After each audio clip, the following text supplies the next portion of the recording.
You're kissing my neck and grabbing my leg, pushing me backwards into your bed. Baby, you are all I need, but I don't wanna dive too deep, too deep. Hi guys, welcome back. I just wanted to come on in the beginning of this video, and I just wanted to give you guys a heads up. I recorded this video probably about 2 days ago, and it's a video that is near and dear to my heart. But I was looking at the video while I'm editing or what have you, and I realized that I don't think I was it didn't seem like to me that I was looking at you guys or what have you. And I truly want to apologize for that. The more that I'm getting used to you guys, hard to believe I'm a shy person. Getting on YouTube is a huge thing for me. It's facing my fears, I guess you would say. And I'm just super excited of doing that also. So again, I apologize if it seems like I'm not looking at you, but I'm looking at you. I really am.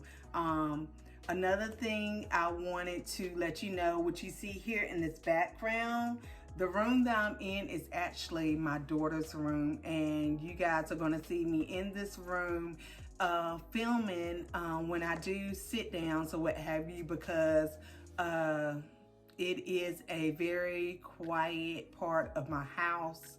Our son still lives here, but a lot of times he's out with his friends or he's working. So my daughter being off at college, it gives me a chance to be on this end of the house where it's nice and quiet. So you guys are going to see me in this room. Another thing I wanted to say before the video starts is I want to just welcome all of my new subscribers. It just makes me smile every time I get a notification that someone else has joined the family. And I really appreciate your love and your support, not only from my new subscribers, but of course from those that have been here since the beginning. The beginning started back in July. I am having fun doing these videos for you guys. I am hoping that to bring more content that I think that you guys may be interested in, and I hope you guys are enjoying the video. I also just wanna, I'm just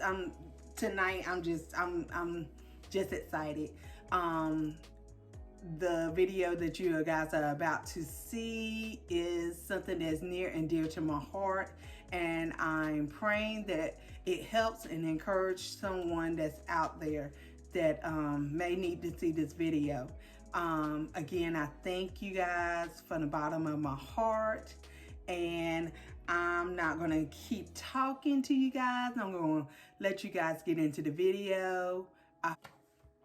Guys, I also want to make sure that if you're watching for the very first time, that you please like, comment, and subscribe to this channel so you guys will not miss one single video. And I will see you a little bit later in this video. Thanks, guys. Hey guys, welcome back. Today I'm coming with a different type of video. I hope you guys are doing great today. I hope you guys are doing wonderful. I'm doing great today. It's actually Thursday, and I decided a few hours ago just came home from work, and I said it was placed on my heart today to do this video. I wanted to do this video last month. Last month was my 5th year anniversary of having my kidney transplant, and things just didn't work out. I thought after my daughter went off to school, I thought that things would slow down a bit, but they didn't. Life just have other things in place, of, doing activities or whatever with your children and stuff. So I just really haven't had the time to sit down and do this video. So it's something that's near and dear to my heart. I prayed about it, and it's been on my heart to tell my transplant story. This is my story only. I am not a medical professional. I'm not a doctor. I'm not a nurse, any of that. This is my experience with my transplant. You will see me looking down because I wrote some notes, because I didn't want to forget certain dates, and I didn't want to forget just certain things that ordinarily I may forget. Just bear with me. This is something, I don't know whether I've just came out other than my family and talked about the whole entire process. We're going back from day one. I don't think I've done that yet. So now my whole experience is going to be placed out there on the internet. This is something that my children, my husband, my family can look at. My great-grandchildren, my grandchildren, even after I'm gone, that they can see what I went through, my experience, my feelings about this whole transplant. But we're going to go back to the day that I found out that I was pregnant with my son. I tell everyone that my son was my miracle baby. He was my baby that basically discovered what was going on in my body. I had no idea. Pregnancy is what symptoms and signs of what was to come, or what was actually happening in my body that I had no idea about. So I found out I was pregnant, went to my first appointment, and everything's good. Of course, they take blood. They talk to me and what have you. So I'm not exactly sure, because my son, by the way, let me take you back. So this is 2000. So my son right now is 23 years old. So that tells you how long the story goes back. So I can't remember like everything to the exact. So at some point, probably my next appointment, I was told that they could see some things with the blood work that they took. They could see my protein levels were, I guess you would say, not normal. I think they were a little bit high. And so I was like, okay. So they wanted to do further testing. To make a long story short, I went through everything. I went through ultrasounds. I went through further blood testing, things of that nature. And so to conclude everything, they discovered that I had chronic kidney disease, or another word for chronic kidney disease is CKD. So you may hear me within this this video say CKD. When I'm referring to CKD, I'm talking about chronic kidney disease, okay? So we're going back to my son's pregnancy, going back a little bit further, and how this pregnancy came about is just, it's funny. My husband's younger cousin, we got married June 26th of 1999. And it was a few months after we were married my husband's cousin jokingly say, "So, hey, when are you guys going to have a baby?" And I said, in quotations, I remember that day, that moment, like it was yesterday. I said, "the next deep snow." So that January of 2000, I can't remember the exact time or date, well, actually the exact date it was. If I can think about it, I'll insert it somewhere. That snow, I went to bed that night. We had a new puppy, and I went to bed that night, and I'll never forget getting up the next morning to my husband yelling, "Nicole, Nicole, come to the door. You gotta see this. You gotta see this." And so our dog, like I said, was a puppy. He was a little guy. So my husband had taken him out to do his business. And when I looked out, there was a deep snow. So, mind you, I said jokingly, just joking, this shows that the power of life and death lies in the tongue. This shows that it lies in the tongue, okay? So, I want to say we ended up, because the snow came and everything, we were not prepared. We were, number one, back then we were young. We were not prepared. They had talked about it on the news that a snowstorm was coming, but what came, they didn't, to my knowledge, I could remember. If somebody else was in the state of North Carolina and you can remember the storm I'm talking about, comment down below if you can remember whether this snowstorm that came, I don't think, they didn't say that it was going to be this deep, okay? It was a deep snow. It was 20 inches to be exact. So anywho, a few days, we stayed in the house maybe a day or two, and then we ended up going to the store. And I'm trying to remember, I think I was having some symptoms, and I wasn't quite sure. And I just told my husband, for whatever reason, I said, I think I'm gonna go to the drugstore and get a pregnancy test when we go to the grocery store. The drugstore at that time was right next door. I want to say it was a Rite Aid or it was either Rite Aid or CVS. I can't remember. So we had to walk to the store because 20 inches was on the ground.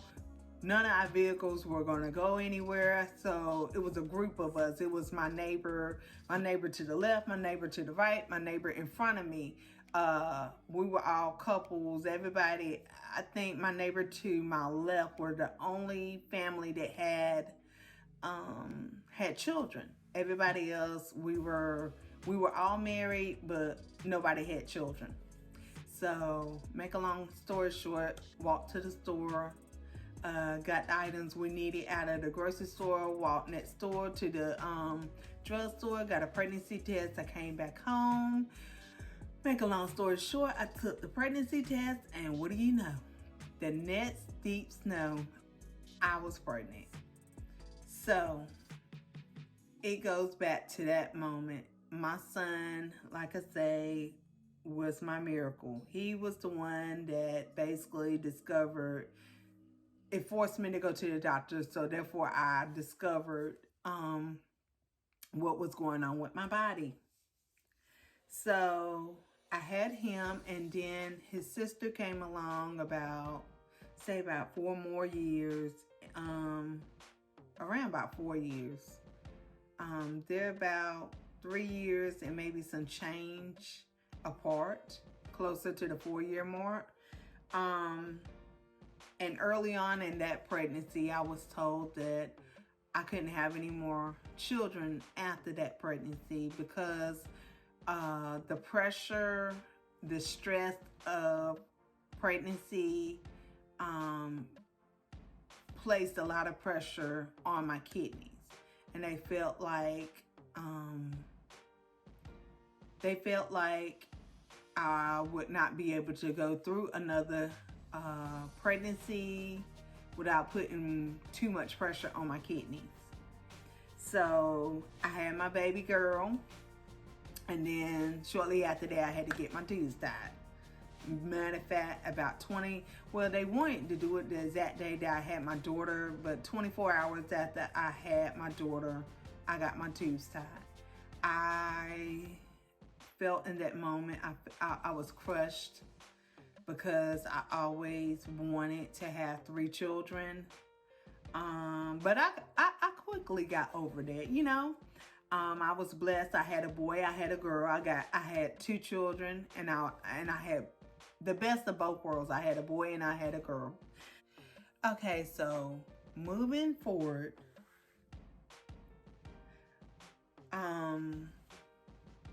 it was May of 2016.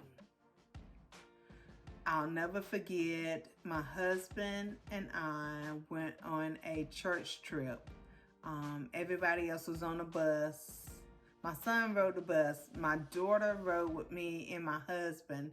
And I can't remember the reason for that. It could have been that the bus may have been full, but I can't remember. But it was Joy Fest at Carowinds, and Carowinds is an amusement park that's here in North Carolina, in Charlotte, North Carolina, to be exact. And we went to the park. We had a fun-filled day or what have you. Make a long story short, by the end of the day, that day, I had been experiencing some swelling, I think in my ankles, my legs, or whatever, but that day was a little bit different.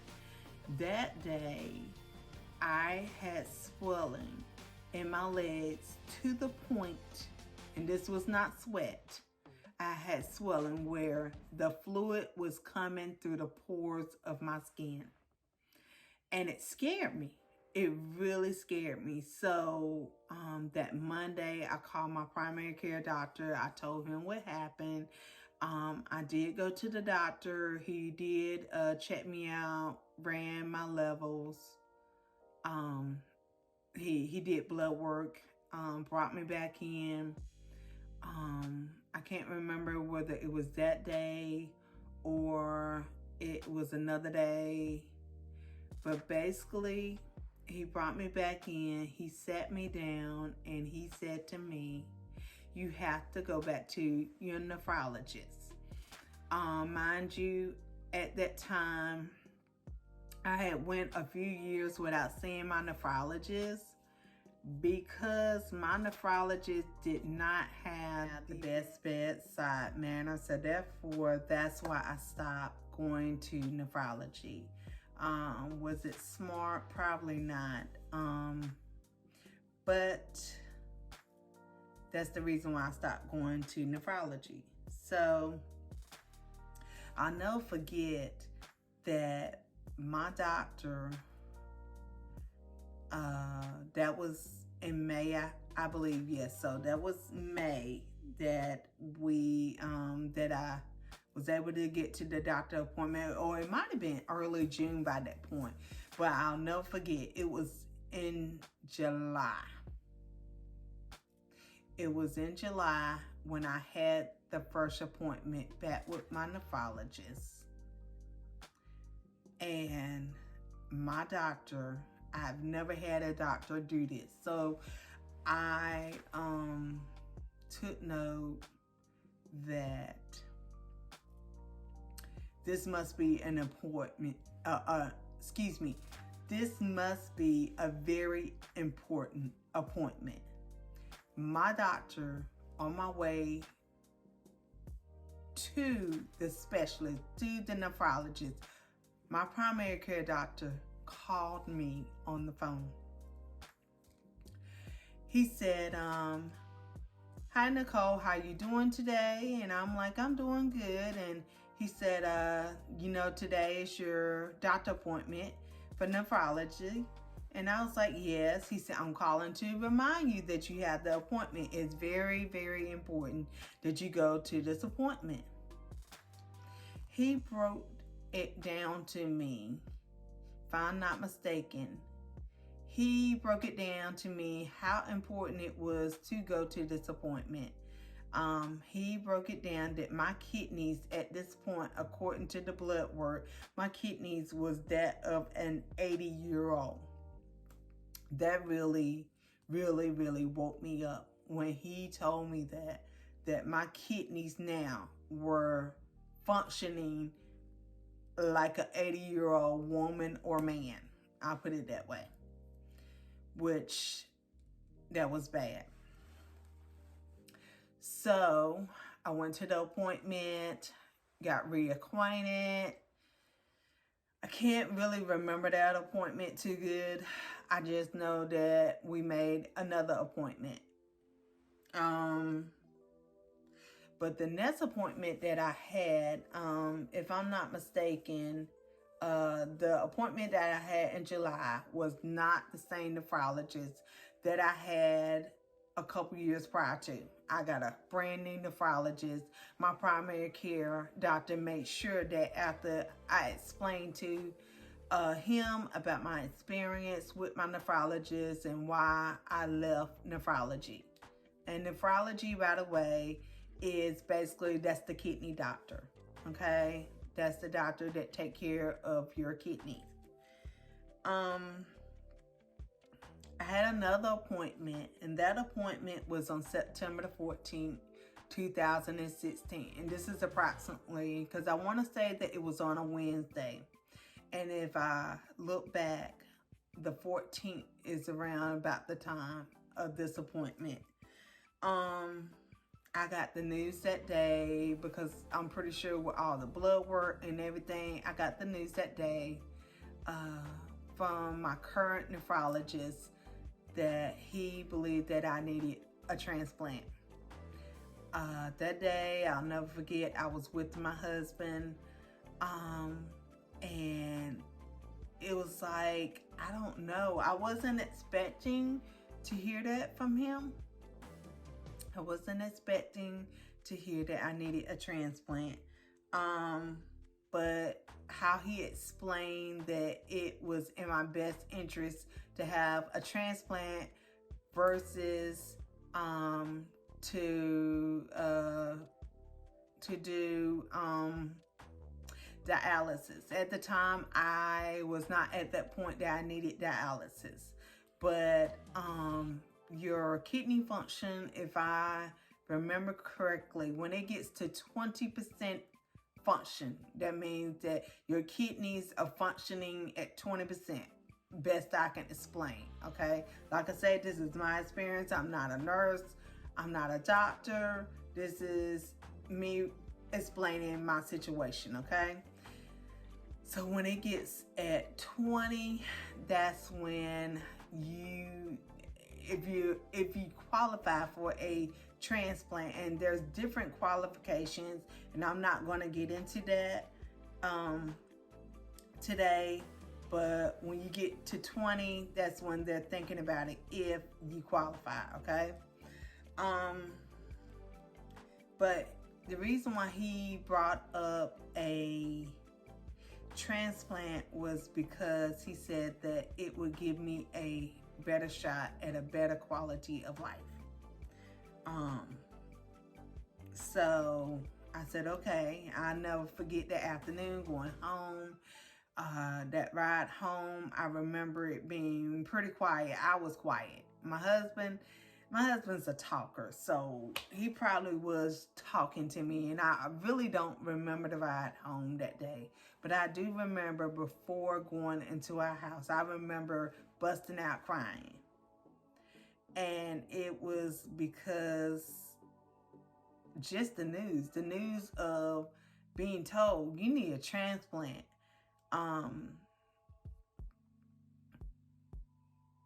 It took me for a loop. But to make us long story short, 7 months later, after consideration, the qualifications and stuff that I had to go through to get on this list. I had to do stuff like doing a stress test or what have you. I had to see a cardiologist and do a stress test and all that good stuff just to see whether my heart, for example, was strong enough to even make it through this surgery, which of course my heart was just fine. 7 months later, on April the 25th, 2017, I was told by my doctor that I made the transplant list. It was a relief. I was happy. I had so many mixed emotions going through me when I found out that day that I made the transplant list. So that was April 25th was the day that I was placed on the transplant list. That list is across the U.S., okay?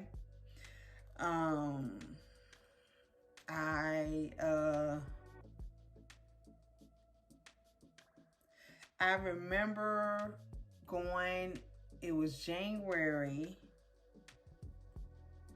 I had my very first, it was like I don't forgot exactly what it was. It was like a class that I had to take in order to get this transplant. It was a part of qualifying for the transplant. You had to take a class. You couldn't miss the class. Like I think I missed one date, but I had to quickly choose another date for this class. It's just something you have to do in order to have a transplant. And I remember just all the information that was given to me. It was quite a bit of information. I got information overload. So that was 20. You know what? No, that was not. I wanted to say that was November of 2017. It was November of 2017. I missed the appointment. That's what happened. I missed the appointment November 2017, whatever that date was, and I can't remember. Like I say, I'm giving you, there are certain dates that I'm giving you exact dates, okay? And then there are certain times I can give you a approximately, I can remember it was this month, this year, okay? So it was November of 2017 is when I was supposed to have my first class, but for whatever reason, I was unable to go. And when you go to class, you have to take 2 people with you. 2 people that are saying, hey, I am going to take care of this patient. It has to be 2 family members. So my 2 family members was my husband and my mom. And the reason why they do 2 people is in case one or the other is sick. Because after a transplant, your immune system is suppressed, okay? And so for 3 months, you basically can't be in the public. You can't go into public, okay? The only time I really went out was,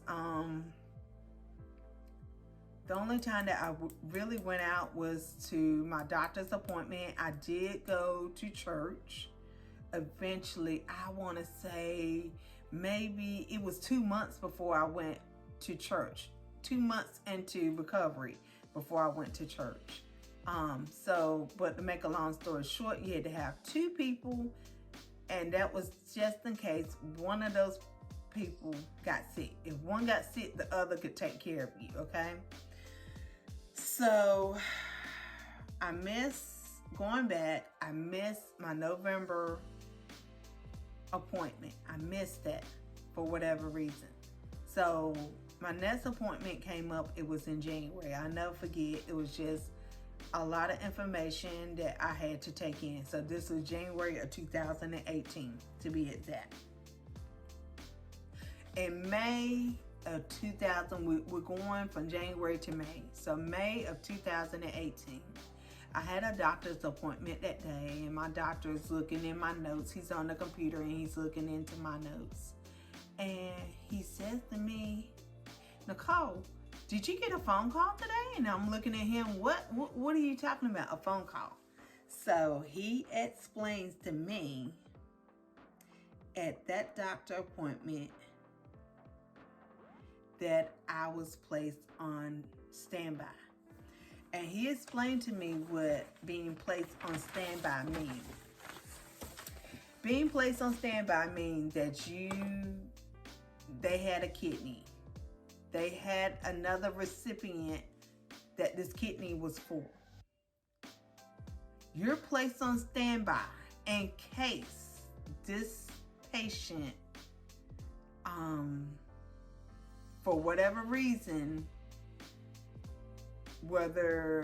because right before you get a transplant, you have to, they have to do a lot of blood work, and they have to test and keep retesting to make sure that you are compatible with that kidney. So they placed someone on standby, and I was that person in May that I was on standby in case the recipient that the kidney was meant for, in case they couldn't take the kidney.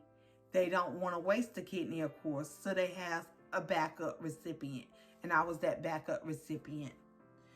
Of course, I'm thankful to God that the recipient that kidney was meant for, they were able to get that kidney. So, but my doctor told me the good news. The good news is when you're placed on standby like that, that means that you're at the top of the list. And so that gave me a lot of hope. I was happy. I was hopeful. Yeah, I was happy and I was hopeful. So let's go a couple months forward. This is around about, I want to say the end of July into August. I began to have what you call gout. And gout is, it's when you're acid. And I can't really explain it. If you have time to look up what uric acid is, I can't really explain it, but it's when uric acid starts to build up into your system and it causes arthritis, okay? And usually it happens like in a big toe, and that's where it was happening for me. I had it in July, and they put me on high dosage of prednisone, okay? And prednisone, usually around about 48 hours, it takes it away, just like that. And so I was on it for some weeks. And they took me off. That had to be probably in August, because they took me off of it. And the next thing I knew was they took me, I was on it for some weeks. It was weeks. For weeks, the gout went away. The gout stayed away. I felt so much better. Oh yeah. If you don't know anything about gout, gout is oh my God, it is so painful. I've had two children. One I did have an epidural that worked. Another, I had an epidural. My daughter, it did not work. So I know what natural birth feel like. At the moment, when you have a gout flare up, you wish you were pregnant, back in labor, the whole 9 yards, versus going through that gout flare up, okay? So let me tell you, so it was in the wee hours of the night of September 18th of 2018, when I had only been off that Saturday. It It was a Saturday that I was off of the prednisone. Okay?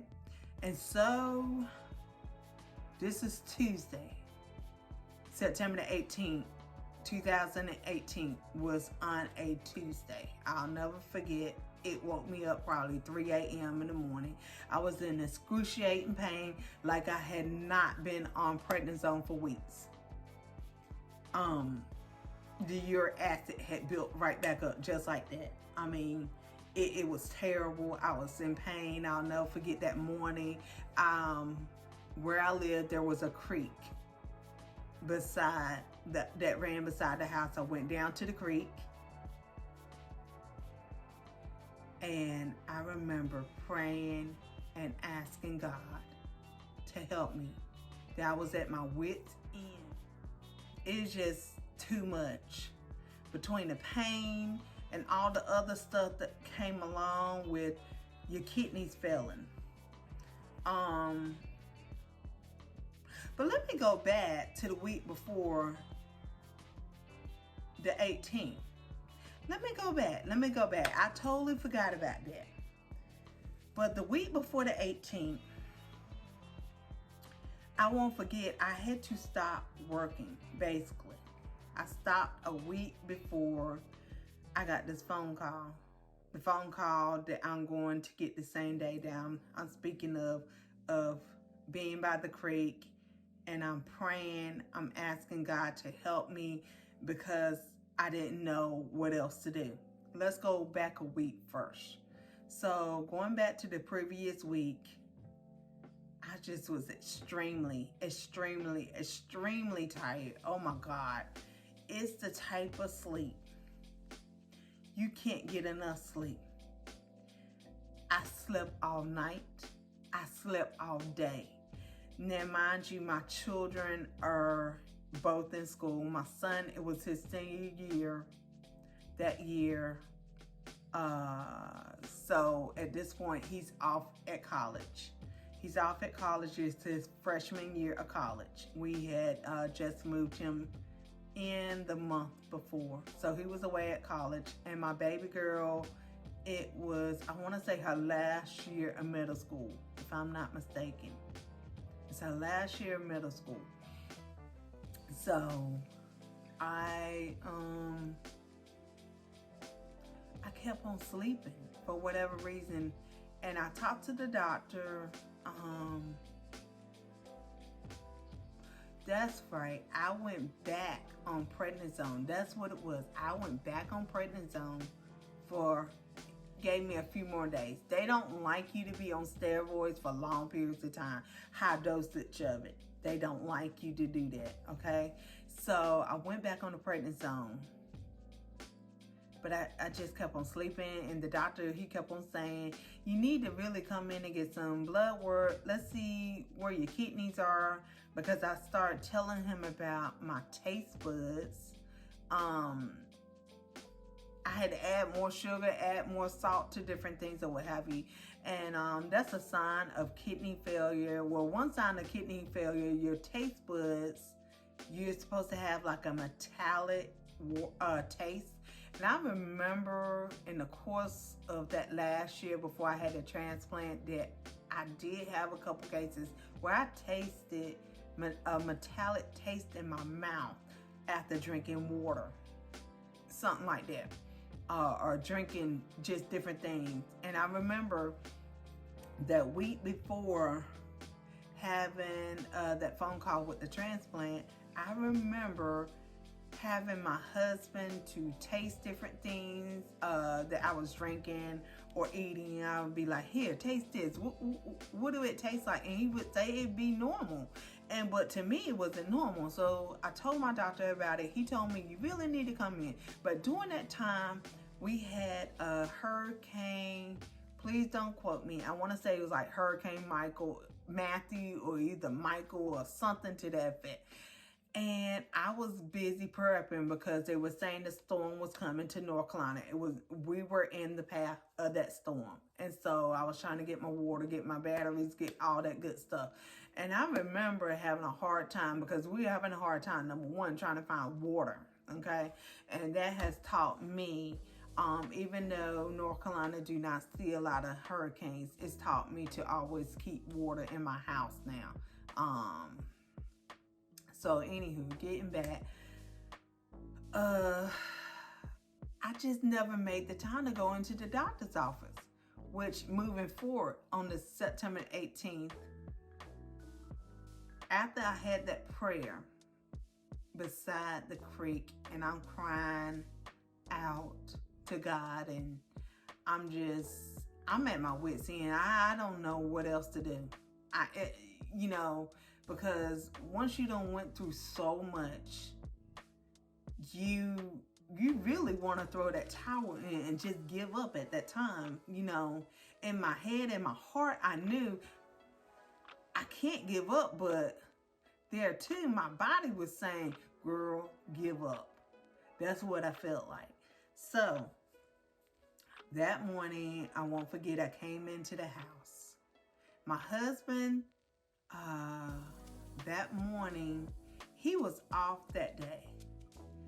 And I don't know where my phone was. I usually would have my phone on me at all times, but I didn't have my phone on me. So his phone, we were in the bedroom and we were standing there, we were talking about whatever we were talking about. And his phone rang. And it's the hospital. Any number, we looking at the first 3 digits, any number that's at 684, 681, anything like that. We knew that was a hospital number. So he answered the call because I was expecting a phone call from my doctor, because I told him, I left a message to say that my gout had started to act up. At that moment, I had no idea, but my doctor was not even in the country. So I'm leaving a message on a machine. He's not even here. So he's not going to get this message, which I didn't know that. So my husband answered the phone. Hello, blase, blase. I'm looking at him. He's looking at me. And his eyes get just big. I mean, he's like big. And he's like, he hands me the phone. And I'm like, hello? And it's someone on the other end of the phone. And they are telling me, we got your kidney. And I'm like standing there in the middle of my bedroom, and I'm like, me? I'm saying to myself, me? You got me a kidney? And I'm thinking it's a joke. At first I'm thinking it's a joke. Like, who's playing this mean joke on me? But no, they had a kidney. The weight that lifted off my shoulders, I cannot tell you the weight that lifted off my shoulders. The nervousness that set in that morning. It was around 10:30 a.m. when I got that phone call. I'll never forget that moment. I'll never forget how I felt. It was sheer relief. It was relief. I was tired. My body was tired. Having CKD, and as it progressed and your kidneys start to fail, your body grows tired, you're sick. Oh my God, I stayed sick. So where my coworkers, I would joke with them, they would have their coffee, I would have ginger ale every day, every single day. That's what I would get up in the morning, and I would fix a tall, the cups with the straw. I would fix a tall cup of ginger ale, and I would take a couple cans with me because I was always nauseous. I was always sick, always. And I guess, that's probably how my weight stayed down, because I stayed sick constantly. But that day went by so fast. So the first person I called to even tell what was going on, of course, was my mom. okay? Because the plan was, once I got the phone call, once I had the transplant, when I come home, I would be coming home to my mom, because my husband still, he stayed out with me. He stayed out with me for 2 months. He stayed out with me 2 months, okay? Or was it a month? It was between 4 to 6 weeks is what he stayed out with me. Probably closer to that 6-week mark, okay? And then he had to go back to work. So the plan was for me to just go to my parents' house from the get-go. And my mom, bless her heart, thank you. I know my mom's going to watch this video, and I just want to say from the bottom of my heart, I thank you, Mom, for taking care of me, even as an adult. Just the love, the care that you gave me after having that transplant. It was hard, but my mom made things a whole lot easier. My husband, I know he's going to watch this video also. I'm thanking him. It's been over 5 years, but I'm so grateful and thankful for those two people. I'm so grateful and thankful. You have to have a support system when you're going through transplant. You have to have a support system. But getting back, I get one call. They want me to come in to do new blood work. At the time, I lived in the same county that the hospital is. But the thing was, I lived out in the country. So I lived out. So I was a distance away from the hospital. So I had to go to the hospital to get blood work so they could start testing that blood work with the kidney, okay?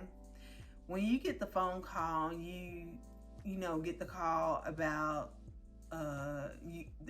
they have a kidney for you. You don't know anything about the donor, nothing. It was 2 things that I knew, and according to my doctor, I wasn't even supposed to know that. One thing I knew was this was a young person that I received their kidney. It was a young person. Another thing, if I'm not mistaken, it was a male. It was a young... No, I'm sorry, I have to tell you about that. No, I didn't know whether it was male or female. The only 2 things that I knew, that this was a young person and this kidney was not in this state, which is the state of North Carolina. This kidney was coming from out of state. Those are the 2 things that I knew. But at some point, I can't remember when it was, I had a dream. I had a dream of a young Caucasian boy. Never seen him before. I can't explain. We never exchanged words. I just can't explain it. But I dreamed about a young Caucasian boy around that time. And within my heart, I feel like that's who gave me my kidney. And I could be so wrong, but I feel like that's who gave me my kidney. But getting back to that day, I come back home, I'm packing, I'm prepping for the up and coming transplant. A kidney can stay outside of a body. Talking about the deceased. At the time, of course, he wasn't deceased. He or she was not deceased.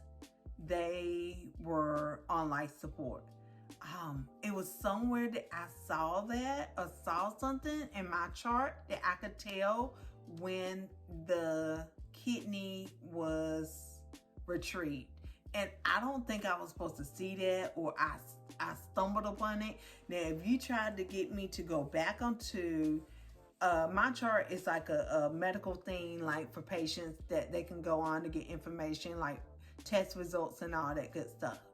If you told me to go back on there, I wouldn't be able to find it. But anywho,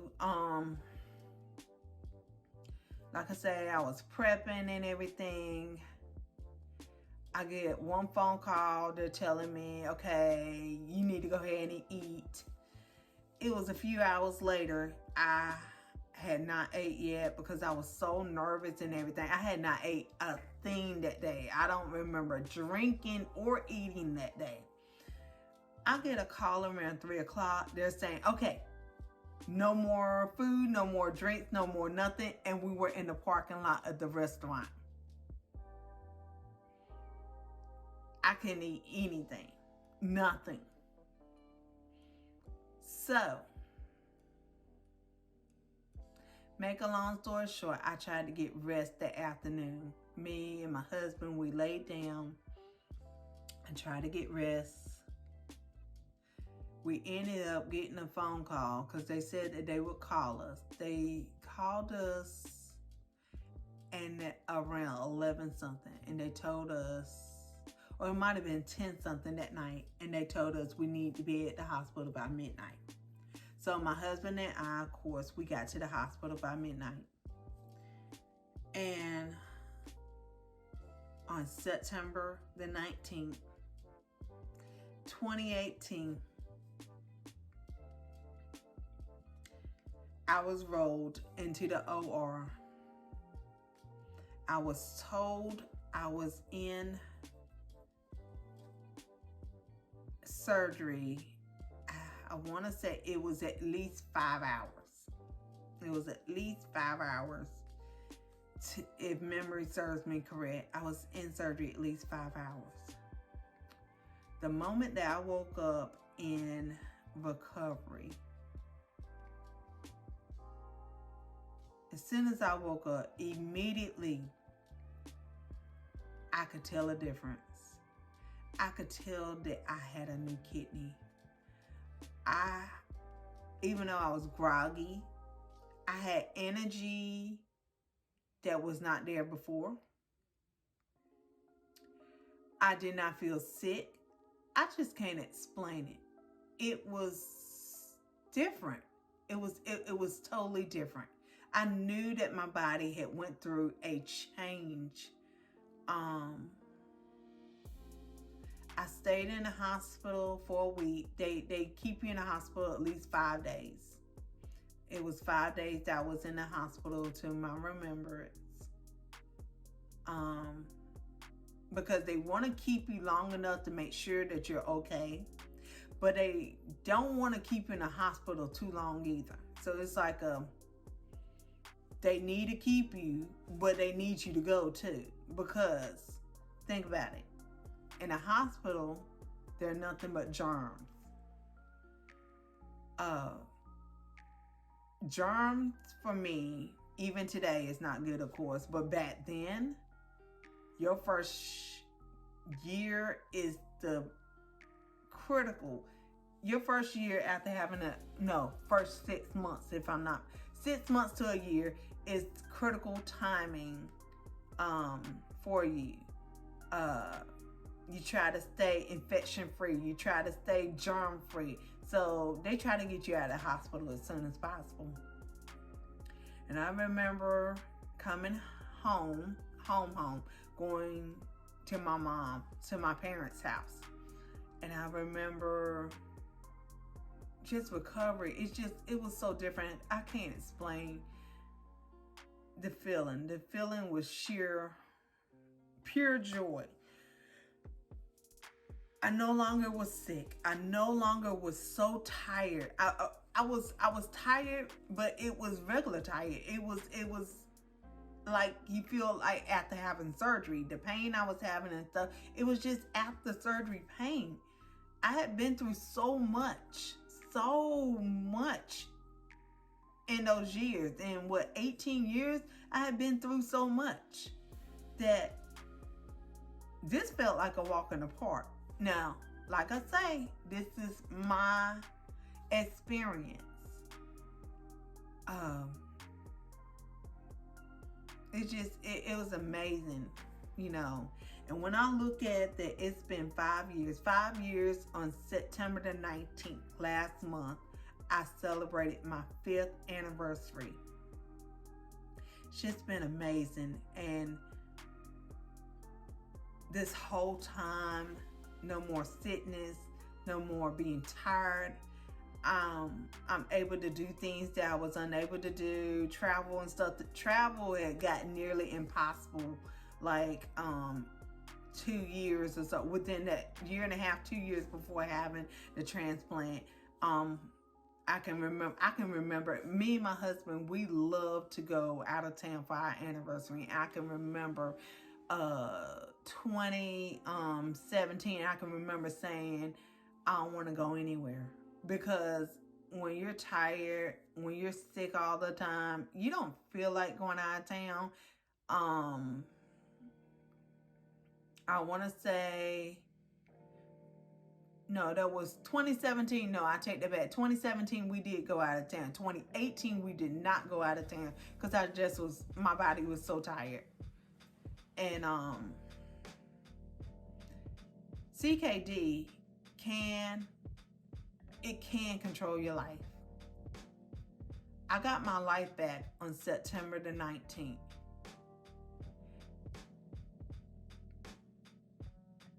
And to this day, it's still amazing to me how I feel.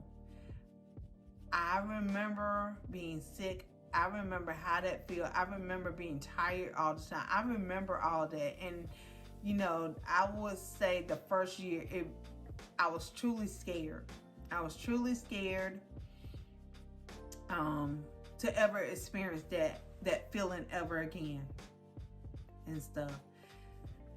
So I know that this was quite a long video, but I wanted to share in hopes that I can encourage someone out there that may be going through this.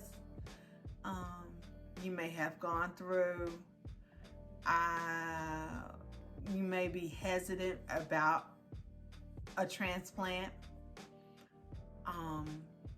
But my advice would be is to stay strong. Pray. If you are a woman or man of faith, lean on God. God got me through this. My family got me through this. You have to have a strong support system to get through the whole ordeal. The sickness, the transplant itself. I needed God, and I needed my family support. And so I'm just so grateful, so thankful that I'm even sitting here and I'm talking to you guys on this platform. And I can honestly say that I feel great today. I feel great today. Ever since September the 19th, I've had, not saying that you gonna have, like every day is gonna be a great day, but 99.9% of my days are good days. Any day, I don't take life for granted at all. Every morning that I wake up, I know it's a gift. And I know that it's a gift for everyone, but especially me. I was given a gift